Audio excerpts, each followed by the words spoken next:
Hello दोस्तों, मैं हूँ फैक्ट भाई और मैं बस इतना चाहता हूँ कि शम्मी कपूर की सुनी जाए और वही पान पराग जिसकी वजह से आज भी कानपुर सिटी को पान पराग सिटी कहा जाता है। और कहेंगे भी क्यों नहीं, आखिर इस प्रोडक्ट को बनाने वाले कोई और नहीं बल्कि फादर ऑफ पान मसाला इंडस्ट्री खुद श्री मनसुख लाल महादेव भाई कोठारी थे। उन्हीं की बदौलत से पान पराग की ये एड बनी थी जिन्हें कई सारे लोग आज तक नहीं भूले हैं। और जिनको ये एड याद नहीं उनको मायूस न करते हुए फैक्ट भाई आपको वो एड दिखाएगा जो आपको जरूर याद होगी। 15 डड्डू जी 0 ऑल आउट 40 डड्डू जी 0 और अब ऑल आउट का स्कोर है।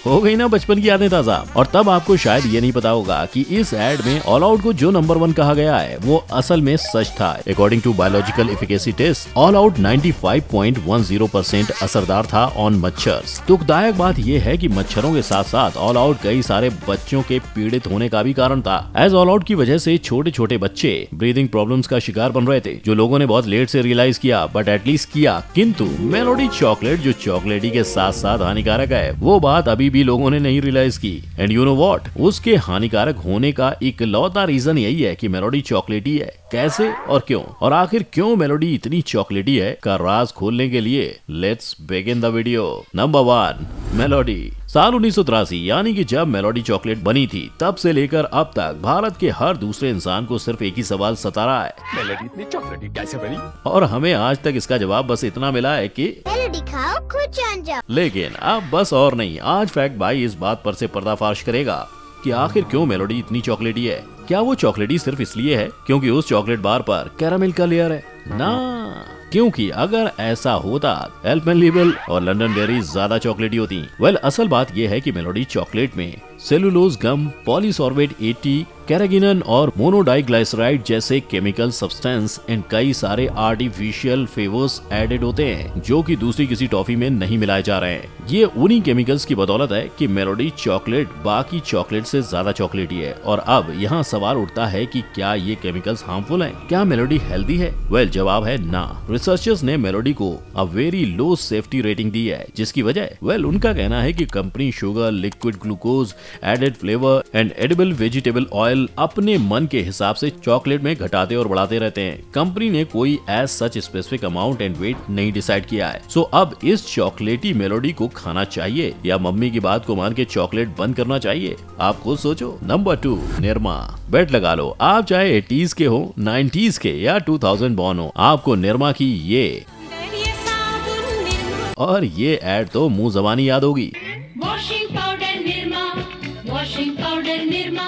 और मेरे ना दिखाने के बावजूद आपने मनी मन दोनों गानों को पूरा गुनगुना लिया है कि नहीं? वेल, ऐसा इसलिए हुआ क्योंकि निरमा के इस जिंगल ने बचपन से ही हम सबके दिलों को टिंगल किया हुआ है। और निरमा के फाउंडर करसन भाई पटेल का वही गोल था। करसन भाई 1969 में गुजरात के mining and geological manufacture phosphate free synthetic detergent powder के मामूली केमिस्ट थे बस। पर जब उनकी बेटी निरमा की एक कार एक्सीडेंट में मौत हो गई तब उन्होंने अपनी बेटी की याद में एक 10 बाई 10 के रूम में निरमा पाउडर की खोज की। और बस इसी खोज के बाद से दुनिया के हर कोने में लोग करशन भाई और निरमा से वाकिफ हो गए थे। शुरुआती दिनों में वो बस 15 से 20 पैकेट ही बेच पा रहे थे, बट जैसे ही उन्होंने अपने इस बिजनेस में थोड़ा सा इन्वेस्ट किया, बिजनेस ने ग्रोथ पकड़ ली। और उस पकड़ को बांधे रखने के लिए करसन भाई ने Nirma powder and Nirma soap की एड बनाई, जिसके बाद तो मानो करसन भाई की किस्मत और उनके बिजनेस दोनों ने ही ग्रोथ की स्काई रॉकेट स्पीड पकड़ ली। बहुत जल्द निरमा लिमिटेड ने सोप एंड डिटर्जेंट के साथ cement, cosmetic, salt, soda ash, lab and injectables में भी अपने सेक्टर्स खोल दिए। यस, सीमेंट में भी।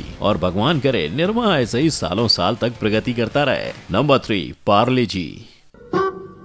हमको पता है जी, आपको पता है जी, सबको पता है कि ये पार्ले जी की ओल्ड एड है। पर अब फैक्ट भाई आपको वो बताएगा जो किसी को नहीं पता है जी। आप बताओ, क्या आपको पता था कि पार्ले सालाना 1 बिलियन पार्ले बिस्किट पैकेट्स बनाता है, जिनको अगर हम साइड बाई साइड रखें तो आसानी से पृथ्वी से लेकर चांद तक पार्ले ब्रिज बनाया जा सकता है ना। ये कोई बनी बनाई बात नहीं है बल्कि प्रूवन फैक्ट है। और ये फैक्ट उतना ही सच्चा है जितना ये बात सच्ची है कि पार्ले बिस्किट के इतिहास की शुरुआत हिंदुस्तान की आजादी के पहले से है। 93 साल साल पहले यानी कि साल 1929 में पार्ले के फाउंडर मिस्टर मोहन लाल दयाल ने सिर्फ 12 वर्कर्स के भरोसे विले पार्ले मुंबई में पहली पार्ले फैक्ट्री की स्थापना की और उस दौरान पार्ले जी नहीं बल्कि पार्ले ग्लू को कहलाया जाता था, जिसको प्लास्टिक में नहीं बल्कि बटर पेपर में रैप किया जाता था। फिर जैसे जैसे दुनिया बदली, पार्ले की स्ट्रेटजीज बदली, उनके रैपिंग एंड पैकेजिंग स्टाइल्स बदले और इस बीच 12 एम्प्लॉइज की गिनती आज 50,500 तक जा पहुंची है। इतना ही नहीं, इस बदलते फेज में पार्ले ग्लू को पार्ले जी, जीव और जीनियस बना। और जब इतना सब बदल ही रहा था तो मोहन लाल ने market change in public choice को मद्देनजर रखते हुए अपनी इस एड को भी शेप दिया और उसको आज के जमाने की एड में बदला। पार्ले जी खाने वाले बच्चों से बच के रहना। पार्ले जी, जी माने जीनियस। Number 4, Maggi. स्विट्जरलैंड से आया मेरा दोस्त को सलाम करो, बर्तन में पानी भरो और मसाले डाल इसको पकाओ। ना ना ना, इंसान की नहीं, मैगी की बात हो रही है। मैगी जिसको भारत की आजादी के 36 साल बाद साल 1983 में स्विट्जरलैंड से इंपोर्ट किया गया था और तब से लेकर अब तक ये इंडियन नूडल्स के नाम से ही मशहूर हो गया है। और जैसे आप इस फैक्ट से अनजान थे, ठीक वैसे ही आई बेट आपको ये बात भी नहीं पता होगी कि इंडिया इकलौता ऐसा देश है जहाँ मैगी के पैकेट्स रेड नहीं बल्कि ग्रीन डॉट के साथ बेचा जाता है। ये इसलिए क्योंकि उस दौरान इंडिया में वेजिटेरियंस की गिनती ज्यादा थी कंपेयर टू नॉन वेजिटेरियंस और यही वजह है कि विदेशियों को जब जब वेज मैगी की नीड पड़ती है तब तब वो इंडिया को मिस करते हैं, एज हम इकलौते वेज मैगी के करता धरता हैं। अब बताओ, आपको इनमें से एक भी फैक्ट पता था? ना, आप तो बिजी थे मैगी के इन एड्स को देखने में।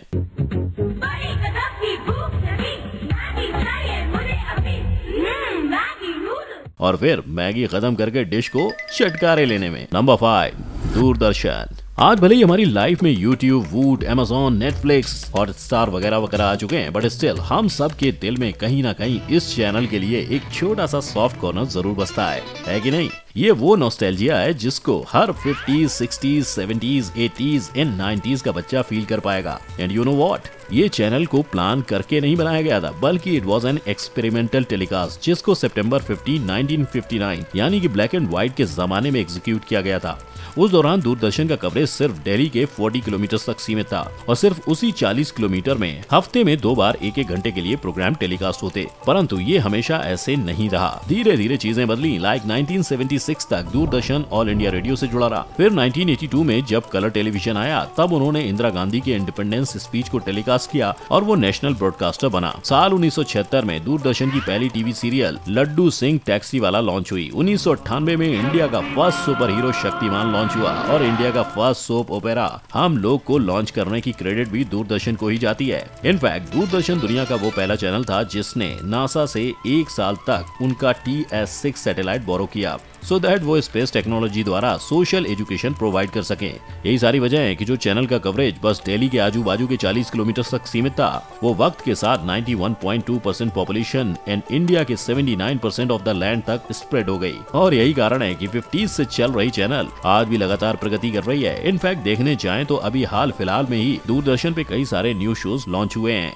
जिन्हें आप देखते हो या नहीं, बताओ मुझे नीचे कमेंट सेक्शन में। नंबर 6, हाजमोला। जब मैं छोटा बच्चा था, छोटी चड्डी पहनता था, बड़ी शरारत करता था और इन नशों को रात दिन चूसते रहता था। ना ना ना, डोंट जज मी, क्योंकि ऐसा करने वाला मैं अकेला नहीं, आप और आपके चड्डी बडीज भी थे। याद ना आया हो तो फिर से याद करो वो दिन जब आप इसके नशे किया करते थे। जी हाँ, हम बात कर रहे हैं डाबर के सबसे ओल्डेस्ट ब्रांड हाजमोला की गोली का। हाजमोला की गोली उर्फ हाजमोला की, जिसको एज शुद्धवर्धक चूर्ण यानी आयुर्वेदिक डाइजेस्टिव चूर्ण लॉन्च किया गया था। And you know what, Hajmola वो पहला ब्रांड बना था जिसने चूरन को टैबलेट फॉर्म में लॉन्च किया था। हालांकि इस टैबलेट फॉर्म की वजह से लोगों ने इसको मेडिसिन भी मान लिया, वेट लॉस की टैबलेट। पर जल्द कंपनी ने इस बात की सफाई देते हुए ये क्लियर किया कि हाजमोला बस डाइजेशन में हेल्प करती है, वेट लॉस में नहीं। उल्टा हाजमोला से उन्हें और भी ज्यादा भूख लगने की शिकायत है। वेल, ये सारी वो बातें हैं जो शायद ही किसी को पता होंगी या वो जानते होंगे। अब फैक्ट भाई आपको वो यादें दिखाएगा जो हर किसी को याद है और जो हर किसी के लिए एक नॉस्टैल्जिया है। यस, हाँ जी, मैं बात कर रहा हूँ हाजमोला की इस एड।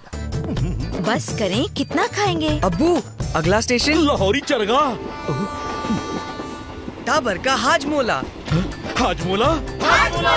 और इस एड की आजकल हाजमोला हींग के चर्चे हर ज़बान पर, सबको मालूम है और सबको खबर हो गई। जहां मैं कहूंगा कि अभी भले ही अजय इसके लिए फेमस हो, पर बचपन में तो वो इसी के लिए मशहूर थे।